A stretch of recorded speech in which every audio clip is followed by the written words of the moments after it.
You ever have one of those moments where the world just pauses? Like time slows down so your brain can process the fact that someone actually said what they just said to you? Yeah, that was me. Glass of sparkling cider in hand. My cheeks flushed from hours of decorating and running errands. Standing in front of 20-something family members I hadn't seen in years. And my mom leans over, real soft, and says, "You're not really part of this family anymore." Hey Reddit, I'm Evan. I'm 31. And this story? It's the reason I haven't answered a single call from my family in over a year. Not because I'm petty, not because I'm bitter, but because sometimes, when people show you who they really are, you don't just listen, you act. Let me back up. I grew up in one of those close-knit families that aren't actually close-knit unless there's food, money, or gossip involved. You know the kind. The family is everything, speeches over Thanksgiving dinner. But if you needed help moving or someone to just listen, suddenly everyone's so busy. My mom, Doreen, is the matriarch. Strong-willed, opinionated, and absolutely obsessed with appearances. You'd think we were royalty based on how she talks about the family name. My dad's quieter, kind of a background character most of the time, always going along with whatever my mom says to keep the peace. Then there's my sister, Nicole, 2 years younger, golden child, poster girl for performative kindness. Sweet smile, knife behind her back. She could convince you to walk into traffic and make you think it was your idea. I used to be close with them. Really, I was the peacemaker growing up. The one who smoothed over fights, wrote birthday cards when others forgot, picked up gifts for out-of-town cousins no one talked to. I guess I thought if I tried hard enough, if I did everything right, maybe they'd actually see me. Not just see me, but value me. When I came out at 25, things shifted. Not loudly, not dramatically. No one screamed or told me to get out. It was more like a slow, passive exclusion. My mom stopped inviting me to her weekly church lunches. Nicole stopped tagging me in photos. At Christmas, everyone got these personalized stockings from my aunt. Everyone except me. Mine was plain red, no name, like a last-minute gas station pickup. I noticed. Of course I did. But I didn't say anything. I told myself they just needed time. I moved to the city a few years ago for work, graphic design. Nothing glamorous, but it pays well, and I like it. I don't visit often, but we talk. Or I should say I talk. I call. I send birthday messages. I offer to help. When Nicole had her first kid, I sent a custom illustration of the baby's name and birth date in this delicate, woodland theme. She never posted it. Never said thank you either. So when the idea of a family reunion came up, I honestly didn't expect to be asked to help. But one day, out of the blue, my mom called me. Full-on call, not a text. That alone should have tipped me off something was up. "Evan, sweetie, I was thinking, wouldn't it be nice if we had a big family get-together? You know, to reconnect. Everyone's been so busy and scattered." I was surprised, skeptical, but I said sure. She went on, "And I thought maybe you could help organize it. You're so good with creative things." The way she said creative made me pause. Like she didn't quite want to say gay, but also didn't know how to compliment me without alluding to it. Still, I let it go. Fast forward 2 weeks, and I'm deep in planning mode. I took it seriously. Booked a gorgeous local venue, a big garden with string lights, an indoor space for food, and a patio for mingling. I hired a photographer, ordered custom name tags with floral designs and matching color-coded family branches. I even arranged a slideshow with pictures from past holidays, digitized old home videos, and designed personalized gift bags for each family with inside jokes or memories. None of it was cheap. I shelled out nearly $4,000. No one offered to pitch in. Not once. My mom acted like it was expected, like I owed it to her for the honor of organizing it. "I trust your taste," she told me once. "Just make it nice, okay? Nothing too flashy. And nothing too, you know." I knew. I didn't respond. I just added neutral table runners to the shopping cart instead of the rainbow ones I liked. The day of the reunion, I got there 4 hours early. Set up every table myself. Arranged the centerpieces, strung up the fairy lights, and coordinated with the caterer. I even made sure the vegetarian options were separate and labeled, because I remembered Aunt June can't have meat.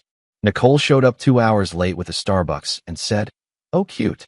I love how it's like rustic Pinterest." Like it was a surprise I could make anything decent. As people arrived, I greeted everyone, handed out gift bags, made jokes, took photos, even helped carry Aunt Rose's walker over the gravel path. My mom flitted around like a politician, taking credit for everything. "Oh yes, I just had to make this happen," she said more than once. Not a single mention of my name. And I still didn't say anything, because I wanted to believe that maybe, just maybe, doing all this would mean I belonged again. Around 7 p.m., after dinner and games and awkward cousin catch-ups, it was time for the toast. My dad tapped a spoon to a glass. Everyone gathered under the string lights. The slideshow had just ended. Baby photos, graduations, beach trips from the 90s. People were a little teary. It was nice. For a moment, I felt like part of something again. That's when my mom leaned in. She was standing beside me, smiling at everyone. And she whispered, almost kindly, like she was doing me a favor, "You're not really part of this family anymore. But I appreciate the effort." I blinked. At first, I thought I'd misheard her. But then Nicole let out a little snort, this smug, knowing laugh, and said under her breath, "I told you he'd overdo it." My heart dropped. My face felt hot. I looked around. My uncle, who had always been the fun one, the one who used to sneak me candy during long dinners, met my eyes. And then looked away, said nothing. I stood there, frozen, holding the champagne bottle I was supposed to pop. And that's when something inside me just clicked. I didn't yell, didn't cry. I just smiled, set the bottle down, walked inside the house, picked up my bag, found the Wi-Fi speaker I'd brought, unplugged it, walked back out, calmly started collecting the centerpieces. Nobody noticed at first. They were too busy laughing at a joke Nicole made about city people and their taste. But when I unplugged the projector, midway through a clip of Grandpa Joe doing the cha-cha, people started turning. I didn't say a word, just smiled, packed my things, and I hadn't even started taking everything back yet. They say when the final straw breaks, it's not always loud. Sometimes it's the smallest thing, the flick of an eye, the half smile after a jab, that cracks you wide open. And after my mom whispered that I wasn't really part of the family anymore, it wasn't the words themselves that undid me. It was how normal it felt to them. Like I should have expected it. Like they were just waiting for me to realize it on my own. I didn't confront anyone right away. That would have made it too real. No, instead I went on autopilot. Packed up my things with the kind of calm that makes people nervous because it doesn't fit the mood they want. I started with the decor, table signs I had custom printed, the photo wall I built from scratch, even the mason jars with twinkling fairy lights that Nicole once called too Etsy. I didn't ask for help, didn't explain. I just moved quietly, methodically, while people slowly realized something was off. "Hey Evan, are you done already?" my cousin Laura asked as I unplugged the speaker I'd lent them for music. "Just cleaning up," I said. Figured I'd get a head start. "Oh," she replied, blinking. "You're not staying for dessert?" Behind her, I saw Nicole whisper something to her husband. He smirked. My mom looked annoyed that people were starting to notice. She stepped closer. "Evan, what are you doing?" she asked, keeping her voice light but tight, like she was trying to control the narrative. "Taking back what I brought," I said evenly. "But the night's not over." I looked at her. Really looked. She wore this polite smile that didn't reach her eyes, the kind of expression that looked good in photos. And suddenly, I wasn't tired. I wasn't sad. I was angry. Not rage angry, not wild and screaming. No, the kind of anger that settles into your bones and makes everything clear. "It was over for me about 10 minutes ago," I said. Then I walked inside and disconnected the slideshow setup, removed the USB with all the family videos, and carefully coiled the cords I'd brought from home. I'd digitized over 100 hours of footage for them. Spent days editing. They didn't even clap when the slideshow ended. Not a thank you. Not a word. I grabbed the labeled gift bags and tucked them into the box I'd stored under the buffet table. Each one had been filled with personal notes, snacks I knew each family liked, printed photos, and little trinkets from their childhoods. I'd spent hours scouring Facebook to find the right memories. Nicole's had a keychain shaped like a dolphin, the same kind she cried over when she lost it at Myrtle Beach in 2004. My mom's had a mini photo album with her wedding pictures restored and printed on linen paper. They hadn't opened a single one. I was halfway out the door when Nicole finally approached me. "Seriously?" she asked. "You're going to make a scene because Mom hurt your feelings?" I turned to her, gift bags in hand. "This isn't a scene. It's a cleanup." "You always do this," she said, folding her arms. "Act like a martyr and expect everyone to worship you for doing basic stuff. It's just a party, right? Just a party I planned, paid for, and ran start to finish. You're so dramatic. I took a breath, then leaned in just slightly and said, at least I'm not a parasite pretending to be a princess. Her face twisted. What did you just say? But I didn't answer. I walked past her, out the door, to my car, and I drove home. I wish that had been the end. But families like mine don't let you walk away clean. Not when they feel embarrassed. Not when they realize the house of cards they built is missing the one person who knew where every card went. The next morning, my phone was full. Missed calls, voicemails, texts, mostly from relatives who had not been there when I needed support. Suddenly, they wanted to know what happened. Why I'd blown up the night. Why I ruined the reunion. My mom hadn't told them what she said. Of course not. She'd just said I had one of my moods. Then came the group chat messages. Mom, I really wish you'd stop being so sensitive. This whole thing is out of control now. Nicole, you humiliated everyone. Especially Mom. Aunt Rose. I just don't understand what was so offensive about a comment between mother and son. Uncle Barry. Not cool, Evan. Everyone's talking about it. Mom, if you wanted attention, there are better ways than holding the family hostage. I didn't respond. And when I didn't respond, they escalated. My mom called my boss. Let that sink in. She called my actual workplace, left a voicemail pretending to be a potential client, and then casually mentioned she was Evan's mother and worried about his mental state after a recent incident. Thankfully, my boss forwarded the message to me and didn't take it seriously, but still. Who does that? I confronted her. Why would you call my job? I demanded over the phone. I was concerned, she said. You left so suddenly. And you were clearly off. You have to admit, Evan, you don't always handle emotions well.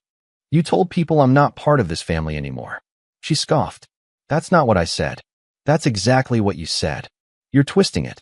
I was done arguing. You know what, Mom? You win. I'm not part of the family. So don't call me. Don't expect help. And definitely don't expect me to pretend things are fine anymore. She hung up on me.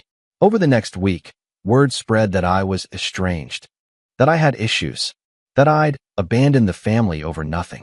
Nicole posted a photo of the reunion, carefully cropped to remove any trace of my decorations, captioned, "Family is everything. So lucky to have a tribe that loves unconditionally." I stared at that word, unconditionally. What a joke. And then came the betrayal that broke me. One evening, I got a message from a mutual friend of Nicole's, someone I hadn't spoken to in years, but who remembered I was the nice older brother who always brought snacks to soccer practice. Hey, she wrote. Just wanted to say I'm sorry about what happened. I saw the group message. What they said about you was really messed up. I blinked. What group message? She paused, then sent me a screenshot. A group text between Nicole, my mom, and several other relatives. I wasn't in it. But the topic? Me. Nicole. He seriously thinks he's some kind of hero. He's been unbearable since he came out. Always needing praise for everything. Mom. I gave him a chance to reconnect. He clearly doesn't want it. Aunt June. Maybe he just wants to be a victim. Nicole. I hope he enjoys his independence. Because I'm done pretending. Mom, me too. He made his choice. Let him sit in it. There were more. Pages of it. Jokes. Snide remarks. Even one where Nicole mocked the personalized gift bag I gave her, called it gay Etsy garbage. I stared at those messages for a long time. It wasn't just that they didn't appreciate me. It was that they enjoyed tearing me down. They weren't confused, or hurt, or even trying. They were deliberate, cruel, and comfortable with it. That's when something in me snapped. Not the kind of snap that makes you scream. The kind that makes you plan. I realized I'd spent years pouring myself into a family that saw me as nothing more than a convenience. A servant. An outsider with a wallet and a smile. But now they were going to learn what it meant to truly lose me. Not just my help. Not just my effort. But everything I'd ever given. And I mean everything. Because they thought I left quietly. Thought I'd just packed up my candles and jars and walked away. But what they didn't realize is, I never just give. I keep receipts. Literally and figuratively. And what I did next? Well, let's just say they won't forget it. When you spend your whole life being the one who remembers birthdays, answers late-night calls, shows up early and stays late, losing your family doesn't feel like a clean break. It feels like a death. Not a sudden one either. More like something chronic. Something that creeps in slowly and steals little pieces of you until one day, You realize you're just hollow. The first few weeks after the reunion were quiet. Unnaturally so. No passive-aggressive texts, no calls about upcoming events, no fake invitations I knew weren't really meant for me. Just silence. You'd think it would feel peaceful, but it didn't. It felt like floating in space. No gravity, no noise, no anchor. I couldn't sleep. I kept replaying the slideshow in my head. The songs I chose. The photo of my mom laughing with my dad in 1989 at the beach. Nicole's prom pictures. Baby videos. The hours I spent scanning and restoring water-damaged photos that no one else even knew still existed. All of it felt so stupid now. Like a desperate performance for an audience that never clapped. Worse than the betrayal was the emptiness that followed. I stopped working out. Stopped answering texts from friends. My apartment looked like a tornado hit it. Half-unpacked boxes from the reunion, dishes piling up. Even the houseplants I normally baby were starting to wilt. I'd wake up around 11 a.m., stare at the ceiling, and ask myself the same question over and over. Was it really that easy for them to forget me? And the answer, every time, was yes. I didn't tell anyone how bad it got. Not even Lila. Lila's my best friend. We met in college in an art history class we both hated, but only took for the easy credit. She's the kind of person who walks into a room and instantly becomes its nucleus. Loud, warm, a little bit chaotic in the best way. She knew something was wrong, of course. She always does. But I brushed her off. Told her I was just busy. Told her I was over it. She didn't believe me. One night, maybe a month after the reunion, she showed up at my apartment unannounced. Let herself in with the spare key I forgot she still had. I was on the couch, still in the same shirt from the day before, halfway through a bag of cold fries, and watching a documentary I wasn't even paying attention to. She stood there in the doorway for a moment. Didn't say anything. Just looked around. Then she walked into the kitchen, washed the dishes without a word, poured us both a glass of wine, and sat next to me. "You're grieving," she said softly. I laughed. Not because it was funny, because it was true. More true than anything I'd been willing to admit to myself. "I don't even know what I'm grieving," I said. "They were always like that. I should have known." "Yeah, but you hoped they'd change. That's what hurts." I didn't respond. Just stared at the screen while my throat closed up. She nudged my arm. "You know you don't need them to define your worth, right?" "That's the thing," I said, voice cracking. "I do. Or at least I did. Every holiday, every phone call, every time I paid for something or helped with something, I wasn't just being nice. I was trying to buy my way back in." Lila looked at me for a long moment. Maybe it's time to invest in someone who gives back. The next morning, I made my bed. That probably sounds small. But if you've ever been in a place where nothing feels worth doing, you'll know it's not. Making your bed means you're trying. It means you care enough about your future self to make their day just a little bit easier. That became my new rule. One thing a day. Just one. One load of laundry. One walk around the block. One healthy meal. One call to someone who actually cared. And slowly, painfully, I started to rebuild. I threw away the mason jars and twinkle lights from the reunion. Not in a dramatic, angry purge. I just didn't want reminders anymore. I donated the unused decor. Sold the projector and audio equipment I'd bought. Took that money and bought myself a proper desk chair. Something that made me feel grounded. Then I turned my attention to the thing I'd neglected most, my work. I hadn't taken on a freelance client in weeks. My inbox was a mess. But design had always been my anchor, and I missed it. So I opened my laptop, reworked my portfolio, and sent out 5 cold emails to small businesses I liked. Personalized them. Included samples. No desperation, just a simple offer. "Here's what I do. Let me know if you need help." 3 replied. 1 turned into a project. And that project turned into another. By month 2, I had 4 new clients. A consistent income. And, more importantly, a reason to get up in the morning. I also started sharing my work online. Nothing fancy, just before and after images of logos I revamped, social media templates I made for a friend's bakery, little branding guides for nonprofits. It wasn't viral stuff, but it was mine. Authentic, real. People started noticing, commenting, sharing. And one day, I got an email from a local arts nonprofit. They were running a citywide campaign to support LGBTQ+ creatives and wanted to feature someone who did design work that told a story. Someone who combined visuals with meaning. They'd seen my post about rebranding a community center and loved my clean, emotive style. Would you be interested in designing the visuals for our summer series? They asked. I said yes. That campaign, it changed everything.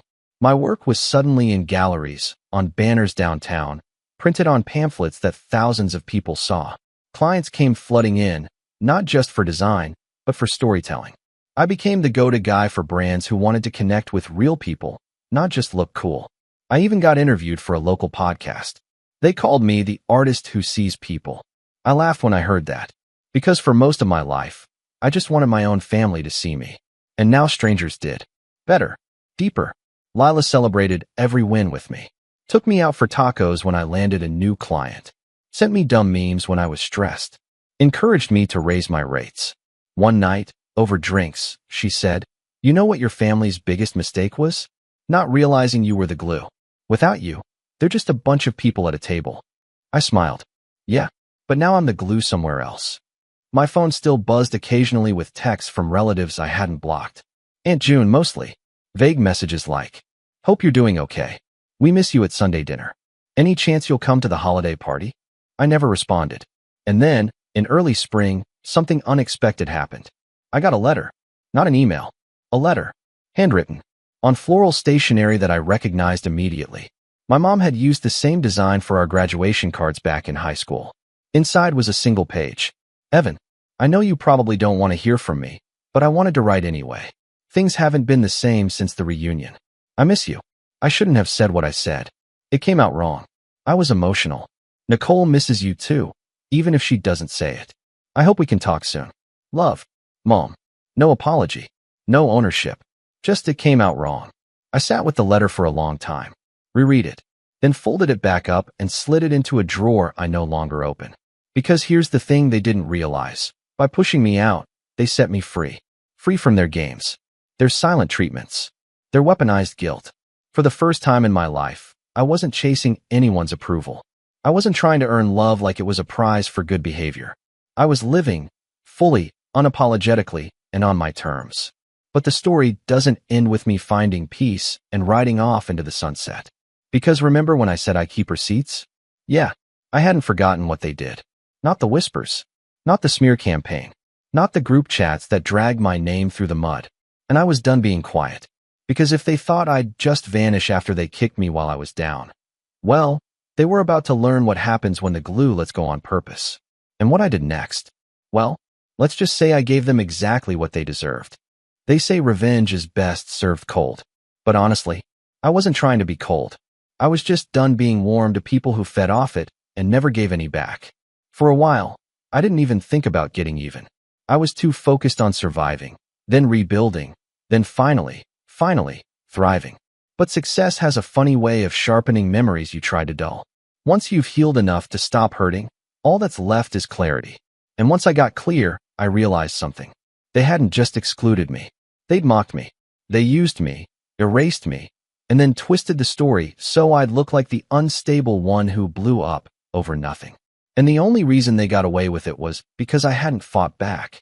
I'd let them take the high ground and the microphone. Not anymore. But I wasn't going to scream. I wasn't going to beg. I was going to create. And this time, every move would be deliberate. It started with a spreadsheet. Yeah, I know. Not exactly a blockbuster opening. But spreadsheets are how I process chaos. I opened up Google Sheets and titled the document, The Reckoning. Just for fun. Column by column, I laid it all out. Every item I paid for at the reunion, every project I did for them in the past 5 years, every design, edit, gift, donation, and favor. Custom wedding invites for Nicole, $1,250 worth of time and materials. Grandpa Joe's memorial slideshow, 36 hours of scanning and editing, never reimbursed. Even smaller stuff, like the time I paid for my mom's roof repair after she forgot her PIN and begged me to cover it just until Friday, made the list. The grand total came to just under $11,000 in unpaid time, labor, and out-of-pocket expenses. $11,000, not counting the emotional cost. But this wasn't about getting the money back. It was about proving a point. I didn't want an apology anymore. I wanted acknowledgement. And since they wouldn't give it to me, I'd make them feel it another way. While working with the LGBTQ+ arts nonprofit, I met a woman named Sabrina who ran a popular online magazine centered on community stories, specifically stories about gaslighting, family estrangement, and reclaiming your voice. We got to talking during a gallery event, and I casually told her a PG-rated version of what had happened. She blinked when I finished. Wait, they actually said you're not part of the family, after you planned the whole thing? Right before the toast. And they let you leave without saying anything? They laughed. Her jaw dropped. Oh, you need to write this. Like, publicly. People need to hear this.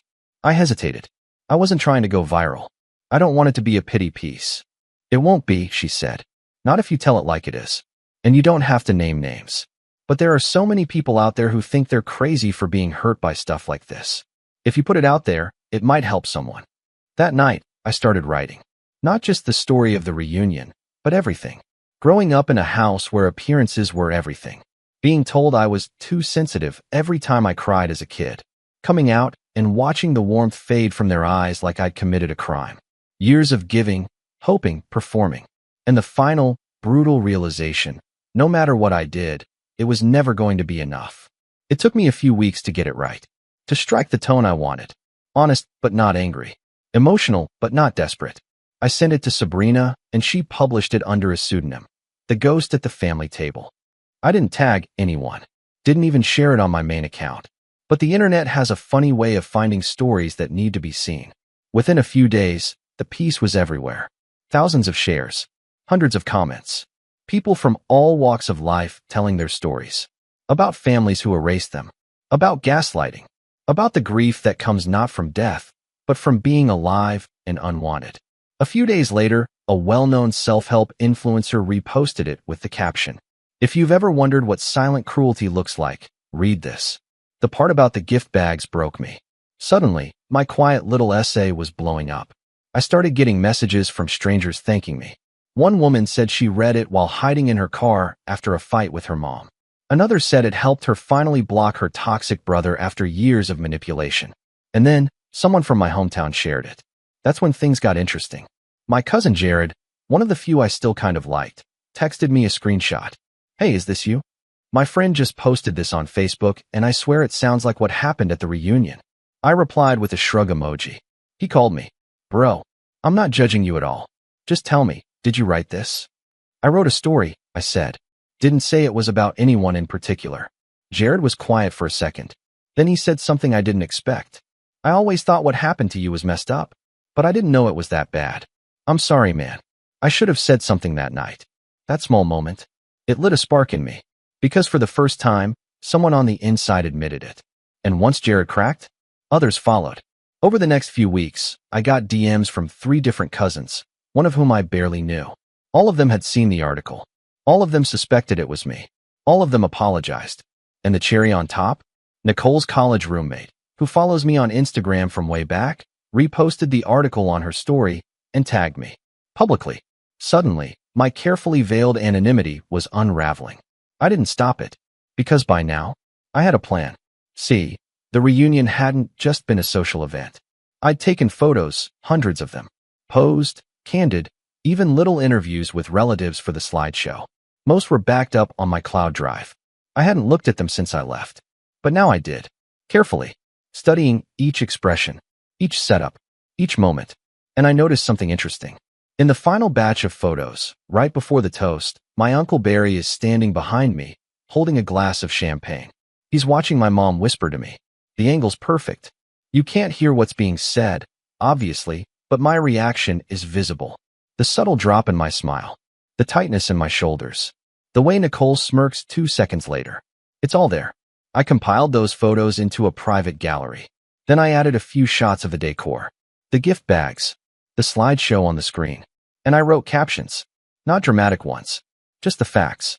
Custom gift bags for each family branch. None were opened. This slideshow took 50+ hours to edit. No one clapped. This moment, this is where I was told I'm not really part of the family anymore. I sent the gallery to exactly 4 people. The cousins who had apologized, plus Jared. I didn't ask them to do anything. But they did. Within days, people were talking. Apparently, a few of them confronted Nicole directly. One even asked my mom, in person, what she meant by not really part of the family. She denied everything, of course. Said I was manipulating the narrative. That I'd twisted her words. But the problem with gaslighting is, it stops working when too many people have heard the truth. And now, the truth had legs. Still, this wasn't enough for me. Because while the article and the photos were validating, they were just the first domino. What I really wanted. Accountability. And I knew exactly where to start. Remember how I said I'd done free design work for years? For birthday parties, weddings, fundraisers, church events? Well, I still had the files. The raw PSDs. The invoice drafts. The emails with instructions. Even the contracts some of them signed before they forgot to pay. I wasn't going to sue anyone, but I was going to collect. I drafted polite, professional emails to 3 relatives who'd ghosted me after major unpaid projects. Aunt Rose for her vow renewal booklet, Nicole for her baby shower invitations, and my mom for a church gala flyer I'd built from scratch, and she submitted under her own name. Each email was calm, factual, and included an attached invoice with a note. Hi, name. I realized my records still show an outstanding balance for the design work I completed for an event year. I'm currently doing a full audit of past work, and I'd like to close all open accounts by the end of this quarter. Please find the invoice attached. Payment can be made via PayPal or Zelle. Let me know if you have any questions. Best, Evan. I gave them 2 weeks. 1 paid, 2 didn't. I sent follow-ups. Still nothing. So I escalated. I filed formal claims in small claims court, not because I expected them to show up, but because once you file a claim, it becomes public record. And you can bet certain people in my family didn't like the idea of their names being attached to a court case over stolen design work. Especially not when the article was still trending. Especially not when I had screenshots. And while all this was happening, I was still smiling, still creating, still building something better. Because the best revenge isn't just proving them wrong. It's proving you never needed them to be whole in the first place. But don't worry, I wasn't done yet. Because there was still 1 card left to play. And it was theirs, they just didn't know I'd taken it. Revenge, when done right, doesn't look like rage. It looks like silence. It looks like control. It looks like a smile so calm it unsettles the people who once mocked you. Because they realize they're not in the story anymore. Not as the main characters. Not even as side roles. They're background noise in a chapter they'll never understand. And I was about to write the final chapter. It started with a name. Nicole's daughter, my niece, was about to turn 5. Big party planned. My mom had posted a Facebook invite with her classic over-the-top caption. Family is everything. Can't wait to celebrate our sweet girl's milestone with all the people who love her most. Cute, right? Except I had designed the invitations. Back in December, before the fallout went public, Nicole had asked me to whip something up real quick. A princess-themed event with glitter borders and custom RSVP links. I did it in under 2 hours. Never got paid. Never got thanked. It was just another free favor. At the time, I didn't think twice. Now I saw the opportunity. See, the RSVP system Nicole used? It was built using a free platform I recommended and hosted on my account. I'd created the form, connected it to my Gmail, and technically, the short link on the invite, it pointed to a private subdomain I owned from years ago. They hadn't even changed the password. They were so used to me serving, they didn't notice I still held the keys. I didn't delete the RSVPs. I didn't crash the event. That would have been obvious. Petty. Traceable. Instead, I logged in and made a quiet adjustment. I updated the confirmation message each guest would receive after RSVPing. Originally, it said, "Thanks for your RSVP. We can't wait to celebrate with you on May 17th. Please bring a smile and your party spirit." I changed it to, "Thank you for your RSVP. Just a quick note. Evan, the designer of this invite and planner of the 2023 family reunion, will not be attending, nor was he invited. We appreciate your support as we celebrate." That's it. No slander. No anger. Just context. It was live for 48 hours before Nicole noticed. In that time, over 30 guests saw it. At least 6 reached out to me directly, confused, concerned, and curious. One of Nicole's coworkers even sent me a DM. "Hey, I'm sorry if this is weird, but I just RSVP'd to the party and saw your name on the message. I've followed your design work for a while. I had no idea they treated you like that. You deserve better." The damage? Already done. Nicole called me, screaming. I let it ring. Then she sent a voice message. "You are sick, Evan. I don't know what your problem is, but you're ruining a child's birthday for your own ego. You've crossed a line. I hope you're proud of yourself. I archived it, then logged in and reverted the confirmation message to its original version. That's the thing about revenge. It only needs a moment to land. A single moment of clarity for the right audience, and the truth sticks to them like tar. But that wasn't the final blow. No, that came from the most unexpected source, my mother's church. Remember how I mentioned the gala flyer I made for her church event? The one she submitted under her own name? Well, turns out the church was nominated for a regional award in their diocese for that campaign, specifically because of the flyer's impact. The outreach numbers were great, the graphics were beautiful, and the bishop had taken notice. Guess whose name she submitted for the design work? Her own. Guess who the church committee asked to speak at the award ceremony? Her. And guess who received an email, by accident, from a church staff member asking for the original layered design files to print a poster? Me.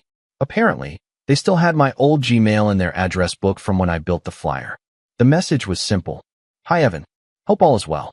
Can you send over the original design files for the 2022 Giving Gala flyer? We're putting together a slideshow for the award ceremony. You really knocked it out of the park. Thanks again. I didn't reply. Instead, I forwarded the email to 3 members of the church leadership board. Subject, correction, gala design attribution. Dear name, I appreciate your kind words. However, I feel it's important to clarify that the design in question was created by me, Evan, last name, as a favor to my mother, Doreen. I was not credited, paid, or consulted regarding its nomination. Please ensure the correct attribution is used moving forward. Sincerely, Evan. I attached the original working file and a screenshot of the email from my mom requesting the changes, timestamped. They replied within a day, profusely apologetic. 2 days later, I got a message from someone in the church choir who still followed me on Instagram. Hey, did you hear what happened? Your mom backed out of the award speech. People are saying it's because the board found out she lied about the flyer. Whole committee was shocked. Shocked. I wasn't. That was strike 1. Strike 2 came with a call from a small local paper. One of the writers had read The Ghost at the Family Table and wanted to do a feature on family estrangement and healing. They'd tracked me down via the arts nonprofit and offered a paid interview. I said yes, on one condition, that I could speak under my real name. The article dropped on a Wednesday. Headline: The designer who walked away. How one man reclaimed his worth after being erased by his own family. My photo was there. My name. My work. No aliases. No censorship. And that article? My family saw it.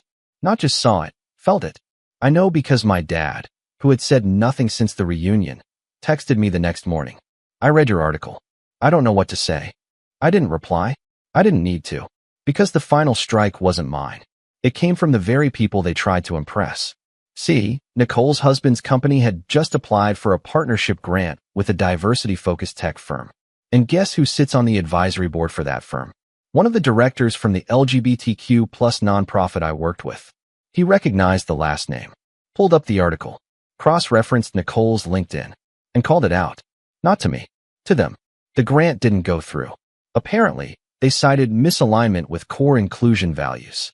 Nicole's husband sent me a message on LinkedIn 2 days later. Hope you're satisfied. You didn't just burn bridges, you lit the whole forest on fire. I didn't respond, because I wasn't just satisfied. I was done. My final act? I wrote one last email to my mom. Short, precise, final. Mom, I received your letter months ago. I read it. I waited to see if it would be followed by something real. It wasn't. I want you to know that I no longer need anything from you. Not apology. Not recognition. Not love. I have built a life where I am whole without your approval. Please do not contact me again. Evan. She never replied. And that was perfect. Because some endings don't need closure from the people who broke you. They need a door. One you lock from the inside, walk away from, and never return to. I don't miss them. Not really. Because now, when I celebrate something, big or small, I do it with people who see me. Not out of obligation. Not for show. But because they love me. And I finally love me, too. Revenge wasn't the goal. Freedom was. And I got it. In full. Final line. They erased me from the family photo, so I made a new frame, filled it with people who never needed blood to call me theirs, and finally smiled like I meant it.